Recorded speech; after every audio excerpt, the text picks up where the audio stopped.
Here is a complete beginner's guide to the One Piece card game. Here we cover how to learn the card game, what is curve, life management, optimal attacking, hand management, going for lethal, where to find decks online, what deck do you choose, the color identities of those decks, how to learn matchups and what decks do, and one concluding note, which is the most important thing. So starting off with probably one of the most important points, how to actually learn the card game. For me, I got into the game for a friend. I hadn't seen One Piece or literally knew nothing about it at the time. They were just into it and they just rung me up and said, yeah, come to a pre-release, so I thought I'd do it. And yeah, from then on, I've started playing. Having a friend who's willing to play games with you on the simulator is probably one of the best ways to learn. If not, look on the App Store. The official One Piece card game, that's probably the best way to learn, I'd say now. It pretty much teaches you just all the basic mechanics, and from then on you can just go and play sim. Also, watching videos does really help. I watched the official One Piece card games channel on how to learn the rules. That video was really helpful, so I'll link that in the description. The main thing is though, just having a friend or a group of friends who's into the card game really does help. I can really help just answer those questions really quickly. And just the best way to learn the card game is just to play it. That's kind of just all it is really.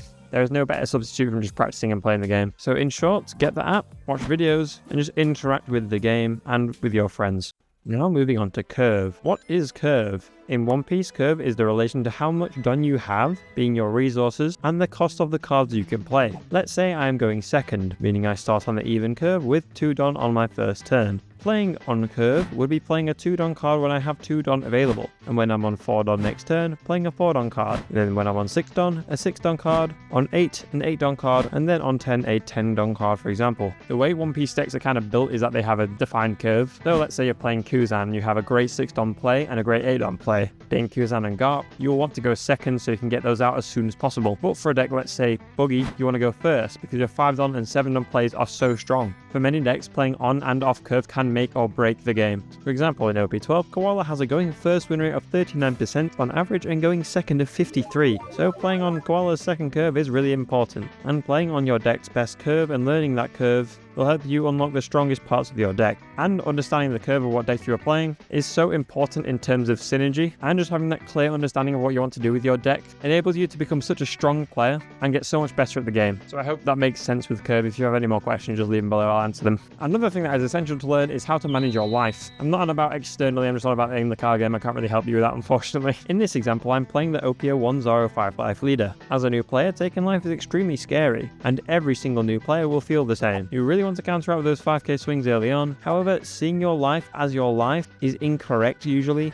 New players do see their life as their life and do not want to take it as going low early is very scary. In this card game, the best way to view your life is as an extra resource. Taking life early can really benefit you, being finding cards you need to play on the next turn, or later turns for example. As a 5 life leader, taking 1 to 2 life is completely fine, but as 4 and 3 life leaders, it is a bit harder to kind of determine that, and 4 life leaders are usually the harder leaders to play.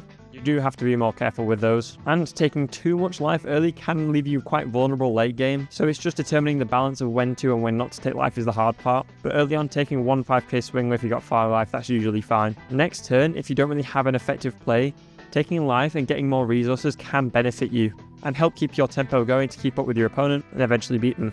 With experience though, you will learn when is best and when is not best to take life really, and only with time and experience will you gain that skill. Now on for optimal attacking. As you know, the most common swing in the One Piece card game is a simple 5k swing with leader. Counter after this swing is the easiest counter in the game, a simple 1k counter and just 1 card. If someone swings 6k, your leader, to counteract you can give a 2k counter, still only 1 card. However, if you swing 7,000 or 2,000 power above the card you're swinging into to counter, your opponent will have to give at least 2 cards to get out of that, meaning swinging 2,000 power above the card you want to hit is less likely to be counted out of due to it requiring more cards. And in One Piece where pretty much every card in your hand matters, this is a big deal. Optimal swings being 7,000 to 5,000 or 8,000 to 6,000 for example, are crucial to applying pressure and playing effectively, and as a rule of thumb are the best stats to swing with usually. And one last thing in this section, say you swing 5,000 power into a 5,000 power character, and your opponent instead of counting 1k counters 2. This likely means that they do not have a 1k counter in hand, and taking advantage of those situations where you can just keep swinging 5ks, knowing they don't really have a 1k in hand, will help them burn their counters so bad. And if you notice your opponent over counter or not counter of something you think they usually should be, that should flick a switch in your brain, and then you can just pile on the pressure and just take advantage of those situations. From then on, those are the opportunities that you can really snowball from and get your wins quite easily. Just being able to flick on that switch and just kind of notice those situations is a skill and will come with time. And now on the hand management. In One Piece, if you go so low in hand, such as having 2 or 3 cards, if your opponent, let's say, swings into one of your characters with less cards in hand, you are more likely to be unable to counter out of that swing, as you have less cards and therefore less counter. And your opponent can keep swinging into your bodies with theirs, and if you're unable to counter out, your opponent can gain such a big advantage that you cannot come back from. This is why managing your hand and therefore your life, as your life is an extra resource, is extremely crucial to maintain your tempo, and going low in hand size early limits your future plays and what you can defend, and therefore can slow your tempo right down and cause you to lose the game. Our one rule of thumb for hand management is only go really low in hand if you really intend on going for game and need to counter out of those character swings, as going low in hand can allow your opponent to gain such an advantage, so if you're going for game, your hand size won't really matter in the turn after. And now moving on to lethal swings. Play a game when your opponent has 1 or 2 life left and you have a solid board. If your opponent has little cards in hand, this means going for lethal is an option. But if your opponent has 3 life and you have 2 to 3 characters, and your opponent has many cards in hand, it is very unlikely that your opponent will be able to be killed that turn, therefore it's not really a good idea to go for lethal. Swinging lethal is such a hard skill to master. It is all about knowing what cards are in your opponent's hand, and measuring the chance that your opponent will die, and the risk that, if you do not kill your opponent, that you will die from a failed lethal attempt. A rule of thumb for lethal swings: if your opponent has 2 life, you will need to hit them 3 times to kill them. So if you have 4 bodies to swing with, and your opponent has a low amount of cards in hand, it has a high chance they will die, and if you have 3 life and your opponent has 2 to 3 bodies on board and you have a decent hand size, the risk of you dying from a failed lethal attempt is low. Measuring the risk and feeling confident that you will not die in the clapback is the skill when it comes to lethal swings, and believe me, even now I can't really do it too well. Also, as previously mentioned, when swinging for lethal, you have to swing optimally as well. So swing 7,000 to the 5,000 power leader, for example, for your first swing, just to test what's in their hand. And swinging 5s and 7s can also give you a lot of information about your opponent's hand, so keep those in mind for later turns. Swinging lower numbers first, such as 7,000 to 5,000, then subsequent swings of 9,000 and then 11,000 is the perfect way to progress a lethal swing, as the more life your opponent takes, the more likely they will be able to counter out of those lower swings. So upping their swing power means if they took life, they still may be unable to counter out of those swings. And now for finding deck lists online. I find personally the best way to look at deck lists is One Piece Top Decks and Gungam.gg. Those are the 2 that I mainly use. And to note that not every deck list you see is good. It's taken into context what tournament the deck kind of topped, as some are played at local events and some are played at world finals or regionals or something. It's quite a vast contrast. So the quality of the deck lists will differ heavily. And big thing, do not be put off from finding a deck list online and just using it. In this card game, a lot of people want to be original and make new plays and stuff, but just trust me, when you're a beginner, just steal a deck list. It really does not matter. There is no shame in it, and I still do it to this day. And now on to choosing your deck. Choosing your first deck is such a daunting task as there's so many leaders to choose nowadays. My first deck in OPO 6 was Reiju. A new deck in OPO 6 when product was still being opened a lot, meaning there were a lot of Reiju cards in circulation, meaning they were cheap and accessible. In short, I believe a new deck from the new set that is decently strong and cheap is probably the best combination for your first deck. For example, in OP12, I'd probably say Kuzan's probably the best choice. And choosing what color you want to play, which we'll get into next, is the hard part. We'll get into that next, kind of go over all the color identities. But all in all, just play a cheap leader that's just really strong. As a beginner, you're not really sure if you want to fully commit to the more expensive, stronger decks yet. So being able to play the game with a decently strong deck that doesn't cost too much is your best bet. In the OP12 meta, my current recommendations are Kuzan, Rayleigh, Calgara, Lim, or if you just can find a starter deck, just use that. It'll probably be your best bet as well. Now going on to color identities, this is going to be a long one. The more the game has grown, the more that color identities have actually been added to, but in my opinion they do still have their grassroots identities. For red, in my eyes, red is a more aggressive, rushing, power-focused color. Decks like OPO9 Shanks are power-based removal, and decks like OPO1 Zaro and OP12 Rayleigh are more low-ground, power-boosting, aggressive decks. So if you like board swarm and simple aggression, red may be for you. Green. Green of recent times has become extremely strong. Green is a more resting focused colour, interacting with the rest mechanic, like OPO7 Bonnie using Don to rest a character on the opponent's turn, and keeping characters rested, such as the OPO8 Carrot. Green is just a more slower, controlly colour, and recently restanding rested Don and characters has become more popular. In short, just a colour focused on resting and untyping things, with the most powerful green leader at the minute, Zoro, focusing on resting characters and attaching rested Don to their leader for swinging removal with a restand effect. Green now is such a solid colour, and a slower one, so if you love to control the board and manipulate the resting mechanic a bit more, green may be for you. Moving on to blue. Blue is a colour focused on fiddling with the deck and drawing cards.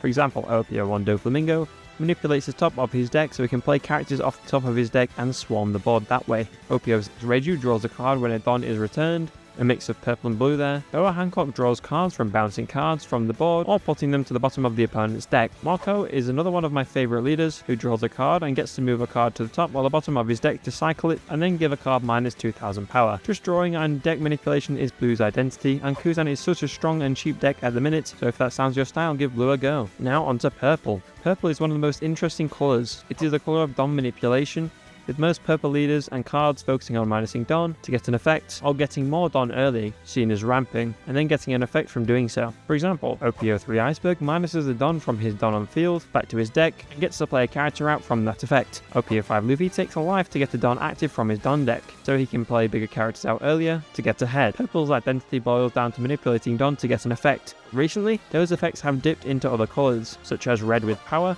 as cards such as Gamma Knife and Concassé minus power from a card with a Don related requirement. Nankos Linim minuses the Don to put a body in life and heal, which is a yellow effect. Purple is just the best colour for variety, I'd say, and if you can't choose, in my opinion, purple is probably the best colour for you, and if you think manipulating your Don for a unique and faster plays, maybe a fun time, maybe purple is your go-to. Now on to black. Black is probably the most clear colour in my opinion, and probably one of the most hardest ones to pilot. Black involves the manipulation of card cost and trash. This 5 cost Nami blocker costs 5 Don to play, but black cards such as Van Olga and this black event's Tempest Kick can use their effect and minus the cost of that card by 3. This doesn't change how much it costs to play for the opponent, but it changes how much it costs whilst it's on the board.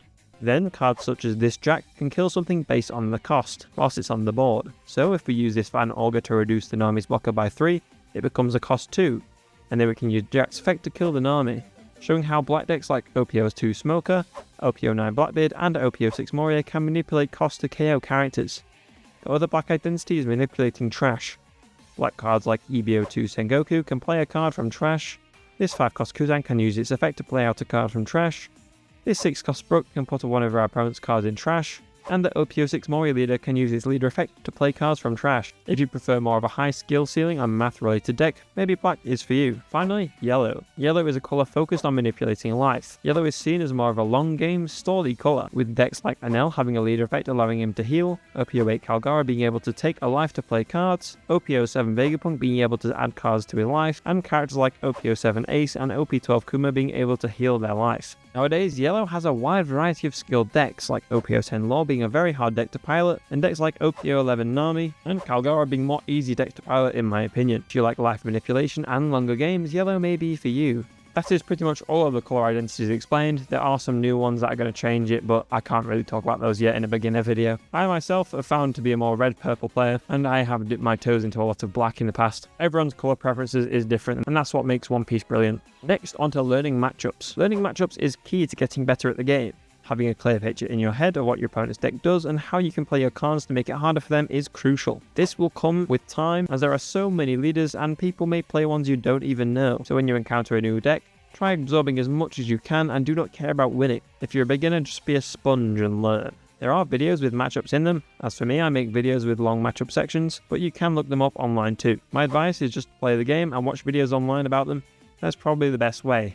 Just be curious about new leaders and try and learn as much of them as you can. Practice is the best way to learn anything in my opinion, so get practicing. And the most important thing, finally, just have fun. I know, as simple as it is, the best way to learn the game is just to have fun with it. Be a student of the game, be a sponge, soak up everything, and just have fun. That's the main thing. The whole point of this card game is to have a fun hobby just to enjoy it. For me, I love the strategy and little micro things you can do to tweak things, make a difference in games, changing deck lists for a more fun build. This card game for me has just been magic so far, and I bloody love it. The more fun you have with this card game, the more you will genuinely learn, like seriously. And that is the video. Please let me know if it helped. As for me, this video is just to help the new viewers, as I know a lot of you actually have requested for these kind of videos, and I hope all of you beginners can get a good start from this video. If you have any other questions, just shoot me a DM in the Discord or something. Thank you so much. I've been John, peace, and subscribe.